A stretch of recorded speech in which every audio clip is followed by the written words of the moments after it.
Samantha, often courses and programs like band, choir, drama, and the fine arts are seen as extras in today's tough economic times. Yet, these classes are the motivation for many high school students to attend school each day, and they attract some of our finest scholars. Mehlville has a strong tradition of outstanding programs in these areas. What is your opinion of the importance of continuing these programs, and if you are elected to the board, what will you do toward that end? This goes back to my opening statement and what I said I wanted to see with the extracurricular and the sports added at the middle school level. The high schools do great with engaging the kids, keeping them busy, keeping them interested in what they're doing by their extracurricular and their sports activities. If we can get that started at a middle school level, that's just going to help our kids even that much more to be much more engaged in what they're actually doing. And I am all for our extracurricular activities in our schools. Frankie? Yeah, I've absolutely supported the fine arts. I mean, this auditorium is an example. I would certainly like to see an auditorium built at Oakville. And just kind of like Samantha alluded to earlier, the way to keep kids engaged in school is to give them something to do, extracurriculars, whether it be band, choir, speech and debate, tennis. The more we can do that, the more engaged the students will be, and the more reason they'll have to come to school. And there's grade level requirements to participate, so there's a motivating factor there. So I'm all for supporting not just the fine arts, such as the band and the choir, but all the others, speech and debate. Oakville's got a history bowl team, quiz bowl team. All those things play a role, and we have to be as much as we can to appeal to all audiences and help kids find their niche to want to come to school. Jean? Well, of course I support it. My degree is in music, my first degree. Of course I think that we have to keep our fine arts. It's a known fact that the students that participate in these things also benefit are better students in all their classes, not just in the fine arts classes and not just in the performing arts, but it helps them in all areas of their education and their social life. It's something that just really helps them become a more well-molded individual and can't be taken from them. Randy? I don't see fine arts, music, and extracurricular as luxuries. It's a critical part of the education. It needs to be molded in and not considered extra. Okay, Rich, you want to answer this one, and then since I skipped you, I'll give you a chance to answer the last one. I'm sorry. Yeah, I wasn't going to give you a pass. I was going to remind you about that, because I do want to speak to that issue. So we all agree that a successful student is a well-rounded student, and a well-rounded student is someone who has been exposed and had the opportunity to compete in sports, to compete in the arts, including music and actual art, and all those other aspects of that.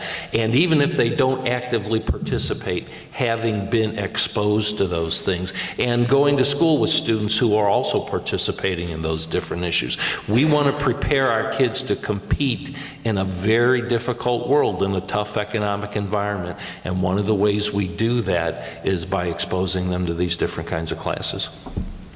Okay, now you're on for merit pay. Okay, let's talk about merit pay for a minute. Sure. So I'm excited about what the current school board has done. And by the way, the school board voted 7-0 to create a framework, and I emphasize the word framework, for a merit pay system in agreement with the teachers' representatives who also voted unanimously to support this issue. Now, I have worked in a merit pay system, both in the private sector and in the public sector. So as far as I'm concerned, it's not an issue of does it work, it's a question of how do we make it work.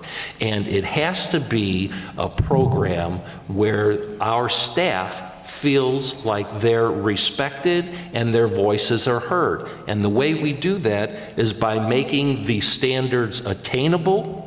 They have to be standards that are agreed upon by everyone.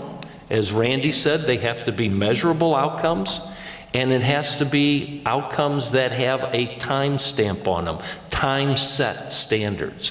Our goal with merit pay, I believe, should be to send a message to our staff that we support those, not only all of our teachers, but we want to raise up and support those staff members who excel above and beyond. And remember, this is a collaborative effort. One of the things we said in this, I'm almost done, I'm not going to stop now.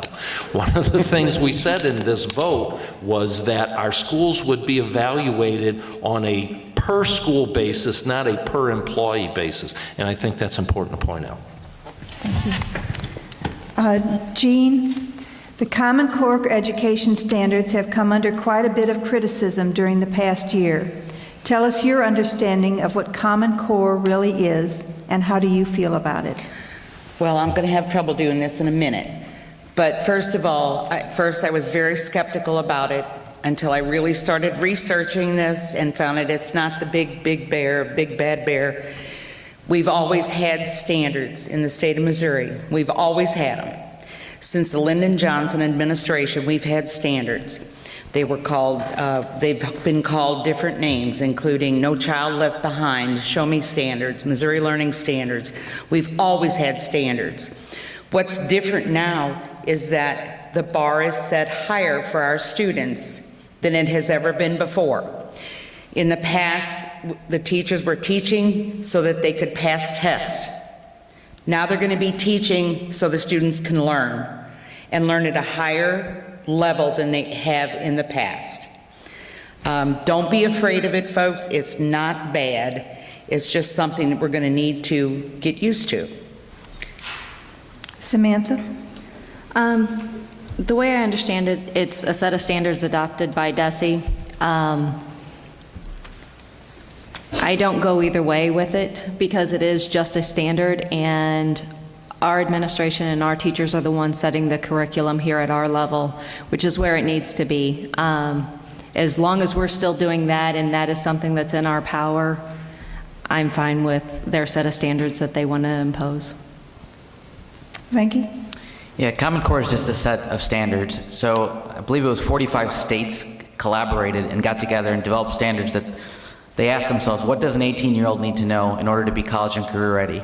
If that's the case, what then does a 17-year-old need to know, a 16, 15? They worked it all the way back, and it raised standards, certainly. It raised the bar. I remember it was I think it was a math subject. What we were teaching in 4th grade, we're now going to be teaching in kindergarten.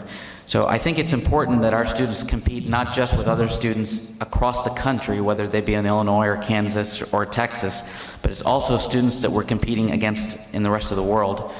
And so I certainly think raising standards is a good idea. And as Samantha said earlier, we have the right to write our own curriculum. These are standards. We still have local control. And it's not something I think that needs to be feared. In fact, I think it'll be good in the years to come. Rich?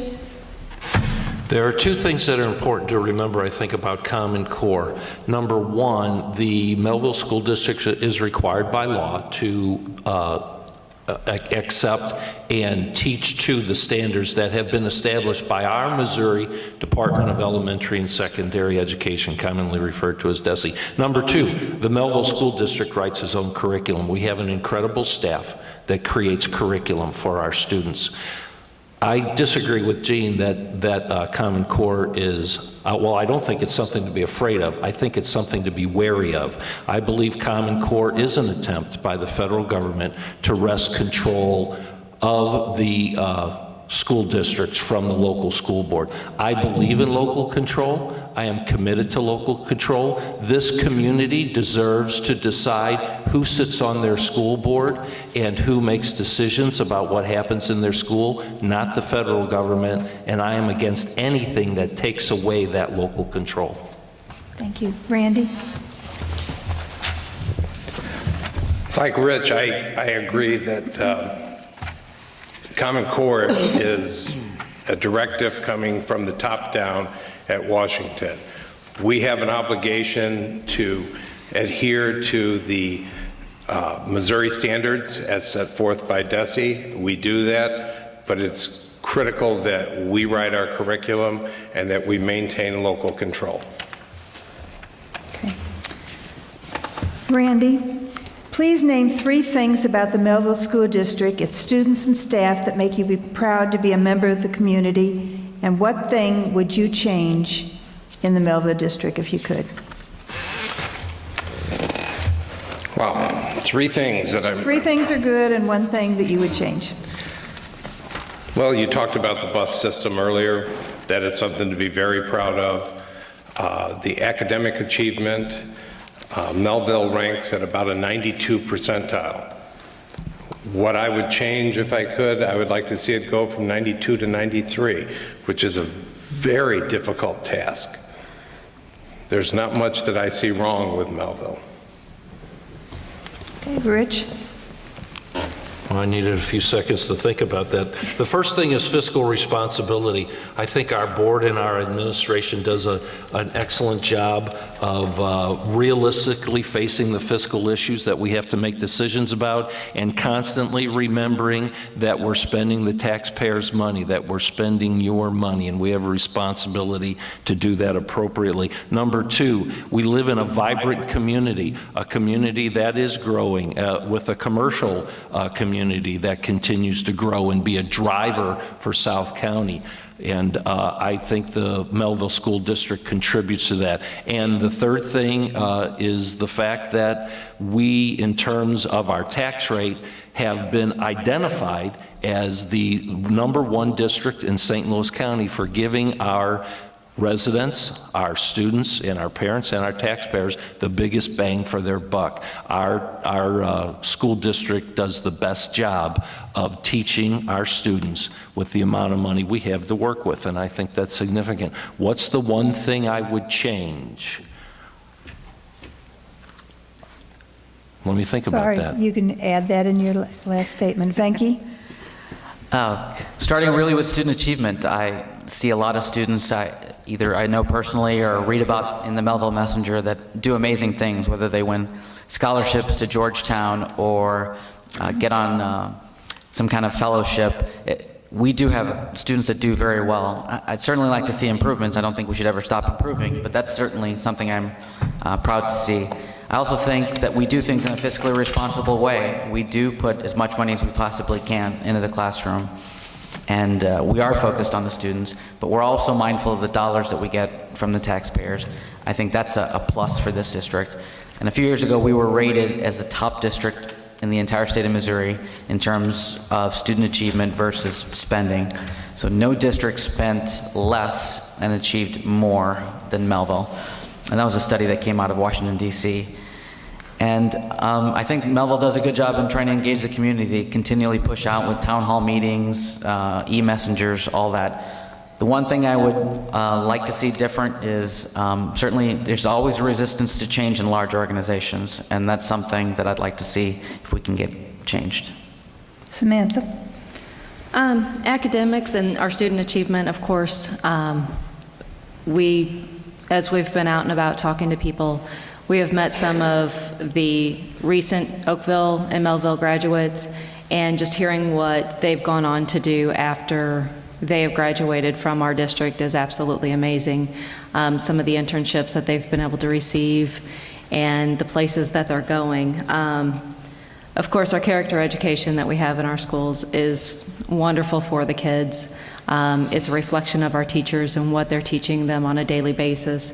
And the fiscal responsibility. We do a very good job with that with a very tight budget. We don't overspend our taxpayer dollars. We're very responsible with what we're doing with that money. As far as changes, I don't really know. This district seems to be going in a good direction. Anytime you do big changes, of course, like Venki said, you are going to have resistance to it. But for right now, I think the district looks good. Jean? First of all, one of those interns that Samantha just referred to was one of my music students that has gone on to be an intern in Washington, D.C. So I've got to mention Melina Delkick. Hey, Melina.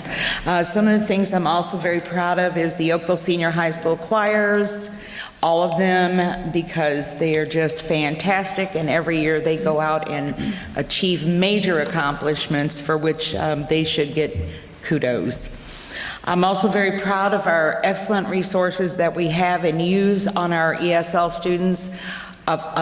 We are a school district that has 50-something plus languages inside its walls, and I think we just handle it just marvelously. And we do a really good job at that. Also, that the fact that we have several schools of character, and I believe that we have been nominated for a national school of character. I don't know if that's actually happened yet or not, but the nomination is pretty good. And finally, what would I like to see change? I would like to see the middle schools have something similar to what we have at the Witzel Learning Center over here. I think that would be really good. So. Okay. Jean, how should the Mehlville School District continue its recent technology programs? Oh. How should they continue to what? Its recent technology programs. How should they continue its recent technology programs? In the curriculum, how should it read? Okay. Well, as I just referred to, I think that we should try to get something such as we have at the Witzel Center that is technologically based instruction brought down to the middle schools, because we can see it in youngsters today, younger and younger and younger, that they can handle it. They can definitely handle it. They crave it. This is how they want to learn. This is how they are going to learn. When given the choice of reading it in a book with pages or reading it on a laptop or a Kindle, they'll choose the Kindle or the laptop every time. This is how they want to learn, so this is how we should try to help them learn. Randy? The technology is here. The kids, they live with it every day. They carry it in their pocket. They walk around with it, and it's a huge part of their life. I think it's imperative that we teach them how to use that as a productive part of their life and not just an entertainment part. That we need to continue to bring new and better innovations, and we need to encourage our teachers to use the technology within the classroom at a more effective rate and to actually bring it in with the curriculum. The technology needs to meld with the curriculum. Samantha? As I said before, I am definitely all for technology in our schools. I love that we have the laptops going into the high schools, and I do believe that we need to bring the technology into the elementary and middle school levels as well. I have a 2.5 and a 3.5-year-old. They are at the Goddard School. As a part of the PTO there, we've already put tablets in each one of the rooms. And one of the cutest things that I think I've ever seen is there's a check-in and check-out program for our kids. One of the 4-year-olds looked at Miss Kelsey and she goes, "Miss Kelsey, I've already checked Melina out for today." And all of a sudden my phone chimed and here is my daughter's checkout report for the day with everything that she did. So they absorb this stuff, they learn it very quickly, and it's just another good tool to give to our teachers to help with the learning and the education process of our kids. Rich? We've increased bandwidth here in the district. We've made the internet more accessible both for students and staff with the appropriate security measures in place. We've increased the ability and the training for our teachers to develop the technology into their curriculum. As someone else pointed out, our 9th graders currently have laptops. That program will be expanding to the 10th grade. It's, as Randy said, it's all exciting. They live with this technology every day, and we have to figure out ways to make it not only more accessible to them, but to make it exciting for them to learn using the technology. One thing I would like to see is an expanded program for our staff that not only encourages them to use the technology, but gives them hands-on training on how to make it more a part of their curriculum. Venki? Yeah, I absolutely support technology. 2-3 years ago when we were looking into the pilot program, I visited, there was one classroom at Oakville and one at Mehlville. I visited one of those classes and I was asking the students, is this really working? Is this really helping? And one student raised his hand and told me something that I'll remember even to this day. He said he never loses his notes. So to me, that was pretty telling. And once we started the one-to-one program, I think it was approved by the board unanimously, I visited a high school physics class. And in that physics class, they essentially did the equivalent of setting up and tearing down multiple labs. They did motors, they did generators, they did lights, they did magnets, they did moving magnets, and the effect on current and electricity. And I don't know that that would have been, it certainly wouldn't have been possible within one class period. And may not be exactly the same as actually building a motor or building a generator, but at the same time, those kids were able to learn quite a bit in a very short amount of time, and they were all engaged. I think it's a wonderful thing, and I think we need to continue it, not just at the high school, but I would love to see it at the tablet, perhaps at a tablet level at the elementary schools. Okay. As you can see, I have multiple questions up here, and we could keep them going until midnight. No. If they did. But I think an hour and a half is about long enough. So we're going to end with one short question, and then they're going to give their summaries. Rich, the Mehlville School District emphasizes character education. Will each of you take a pledge to demonstrate character behavior at board meetings? Not just yes or no, but explain your answer. Well, I don't know that character behavior is not at board meetings. As I said earlier, I'm passionate and I'm outspoken. I intend to continue to do that. I believe that the current board does that in a respectful manner. And I understand some people are uncomfortable with emotions. Everybody's different. What was the second part of your question? That was it. Okay. Jean? Repeat the question, please. The Mehlville School District emphasizes character education. Will each of you take a pledge to demonstrate character behavior at board meetings? And not just a yes or no, but explain your answer. Yes, I pledge to do that. I think it could use more of that, and I would love to be the one to help do that. Randy? Yes, I would take the pledge, and I think the way that you do that is just being respectful of your other board members and seeking and honestly evaluating their opinions. Okay. Venki? Yes, I'd certainly take the pledge. And I think a lot of it comes down to listening what your fellow board members say, listening to their perspectives, their point of view. You may not necessarily agree with it. Maybe you have a passionate debate, but in the end, we come together and make a decision. So it's about, I think, engaging those with different views, listening, and then reaching a decision, but doing it respectfully because we're in the public eye and we represent the school district. Samantha? Yes, I would take that pledge. I think we need to lead by example. We are the Board of Education. We can't ask our students and our teachers to abide by those and the board not be one of the top leaders as far as following those same set of standards. Again, it goes back to respect. You have to be respectful of each other and understand each other's points of views. You may not agree, but you still have to be respectful and you still have to listen to each other and still try to find that common goal as far as what you're going to come up with for the answer and what's going to be best for everybody all around. Okay. Good job, you all. Take a deep breath, and Randy, you will start the summaries.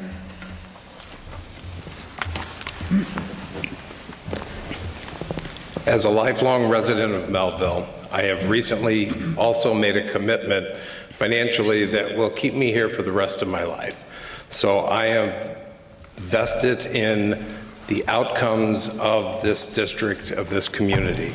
I feel that the school sets the tone for the community. We need a vibrant, top-notch school to draw people. We need to set policies as a board that invite businesses and people to live within this community. I feel like as a board member, I would do this. I would bring years of business experience to the board and board experience, and I would honor the ability to represent you on the board. Rich? As the incumbent running for re-election, I would ask you to think about the last 3 years and what we've accomplished. And again, this auditorium is one example of that. The school district's finances are in better shape than they've been in a number of years. I was a part of that. Again, we continue to always remember that we're spending your money. We have a 5-year facilities program put together by Dr. Knost and our administration that is effectively maintaining the infrastructure that you all have given us to care for.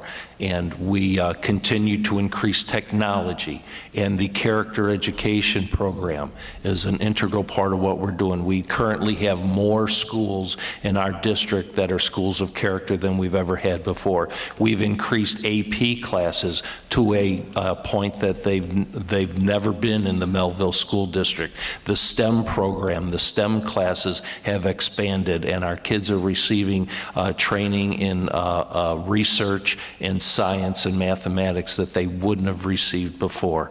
Our auditorium, as I said, our arts programs, we have choirs that have won awards, and I can go on and on about the accomplishments. The point is, I believe for the last 3 years, we've been a forward-looking school board that realizes that we can't stay where we are. We have to constantly be pushing forward. We have to do it in a respectful manner. We have to do it in a manner that allows us to work together and always considers the folks that we're serving. I believe that I have been an integral part of that success, and I would like to go back to the board to continue that success that we've begun. Jean? Thank you. I'd like to take this opportunity to clear something up, though, before everyone leaves this room. I have the instructions from Common Core, and it says, will curriculum and instructional material aligned to the Common Core be developed? The answer is yes, but the last sentence says, whether Missouri school districts decide to use these is still a local decision. Also, on the Missouri Education page, it clearly states Missouri law assures local control of education. Each school district will determine how its curriculum will be structured and the best methods to implement that curriculum in their classrooms. Okay? I didn't want anybody leaving here thinking that we were going to have to teach stuff that our teachers don't want to teach. That's not going to happen. Okay? Thank you, Kathy. Thank you, John. Thank you, Randy. Thank you, Alex. And if I've forgotten anyone else, I apologize sincerely. I hope I've been able to demonstrate to the voters of the Mehlville School District that I have the knowledge, I have the ability, and I have the desire to serve our school board, on the school board. And I feel as though the time is right for me to be here now. I'll work diligently as a board member to help our schools prepare graduates who are prepared to carve out their future in this interesting 21st century and this global economy, choosing either to continue their education at a higher level or by seeking gainful, fulfilling employment in the workplace, realizing that either way they are going to leave here completely prepared. I also hope to completely support the classroom teachers in our district who give our kids those skills that they need to accomplish these things. Finally, I'd like to thank all those people who've gone out of their way to encourage me and support me along the way because they believe in me. Thank you. Thank you from our kids. Samantha? I have a strong and successful business background. I manage multi-million-dollar accounts on a daily basis, so a budget of $105 million is something that doesn't scare me. It's something that I have experience in. As a parent, I want to see increased student learning and teacher support in our classrooms. I want to see the middle school activities to help increase the student engagement, and I want to make sure that we are careful with our taxpayer dollars and we are able to be the best possible to make sure that the public knows how their money is being spent. We have to be financially responsible with everything that we do. Not only are we responsible to our students and our teachers, but we are to our taxpayers. And we've got a great community, and who wouldn't want to be on the board? It's a great, great place to be. We have a wonderful staff, wonderful teachers, And if elected, I look forward to learning everything that I possibly can to make sure that I work with everybody in the district the way that you as the taxpayers and the people electing us would be proud of. Venki? Thank you. In recapping, I think a lot of this election is going to come down to leadership and experience. I spent 6 years on the Board of Education. And when I first got elected, one of the first things I did was look to change the grading system. And we implemented something that we now call weighted grades. So we no longer have 20-something valedictorians graduating all with a 4.0. We have raised the bar, and now we have a true valedictorian and a salutatorian. When my first couple of years, there was one national merit semifinalist. My last 3 years on the board, we had 8 national merit finalists. Now, I'm sure grades weren't the whole story, that it was a team effort between teachers, administration, and the community, but I think we played a large role in raising the bar and telling students, you can't just be valedictorian with a 4.0, you've got to do better, you've got to challenge yourself, take the harder classes, and do well in those classes. When I first got elected, we had 4 AP classes. When I left, we had 18 AP classes, and I believe now they're up to 19, and I believe that's probably better than any school district in St. Louis County. Rockwood may be equivalent, but that's quite an accomplishment in 6-7 years. And getting to my 2 years when I was board president, we built this auditorium, we built tennis courts, we started a solar energy project, all accomplished without a tax increase. And perhaps the biggest accomplishment collectively of that board, that administration, was the implementation of the tuition-free full-day kindergarten. As I said before, we've given 5-year-olds the gift of time through 500 additional instructional hours in the classroom. We will see benefits to that in years and decades to come. And so I would ask the voters to look at my record and look at the accomplishments and see that what we have accomplished together with a very diverse board with a diverse set of views and philosophies. We should never stop pushing, always try to get better, and I would ask for your vote on April the 8th. Thank you. Thank you. Now it's up to you. There are 3 positions that are open, and you're going to have a hard decision to make because they look pretty compatible. Most of those answers they seem to agree on. But they've done a really good job. This is not an easy thing to do, so let's give them a round of applause. And you're the chef.